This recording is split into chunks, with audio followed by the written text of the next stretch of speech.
मित्रों, क्या न्यायालय द्वारा हाल ही में दिए गए यूजीसी के लिए एक नए नियम ईओसी के परिणाम के बारे में जानते हैं?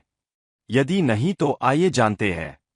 यद्यपि यह तो आप जानते ही है कि भारत देश की शासन व्यवस्था हो या किसी अन्य देश की, मात्र उत्तर कोरिया और कुछ मुसलमानी देशों को छोड़कर लगभग अन्य सभी देशों में आदेश तो पारित होते हैं, किंतु वे कभी भी पूरी गरिमा और शक्ति के साथ लागू नहीं होते।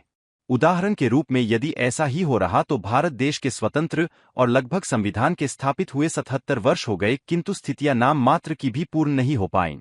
कहने की बात नहीं है कि अभी भी लोग, चाहे वे स्वयं को उच्च वर्ण में गिनने वाले लोग हो अथवा निम्न वर्ग, अभी भी एक दूसरे से वैसे ही द्वेष बने हुए हैं। अभी भी लोग एक दूसरे वर्ण से स्वतंत्रता चाहते हैं। कहा जा सकता है, प्रत्येक व्यक्ति और प्रत्येक घर एक एक भारत अपने अपने मन का भारत बना रहा, अर्थात वह एक समय जब देश में भावनाएं, संभावनाएं थी बहुत कुछ के परिवर्तित हो जाने की, तब से अब तक कुछ नहीं हुआ। तो इस न्यायालयदेश से क्या होगा?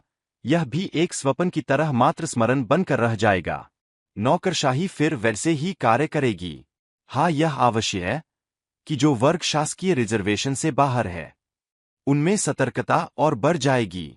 जिन कार्यों और लोगों के बीच रिजर्वेशन वालों के लिए कुछ कुछ हिचक, डर, भाव, संवेदनाएं बची थीं, वे सब अवश्य समाप्त हो जाएंगी, क्योंकि रिजर्वेशन में वह बौद्धिक समझ नहीं है कि इस समय उसे शांत रहना या मजे लेने हैं।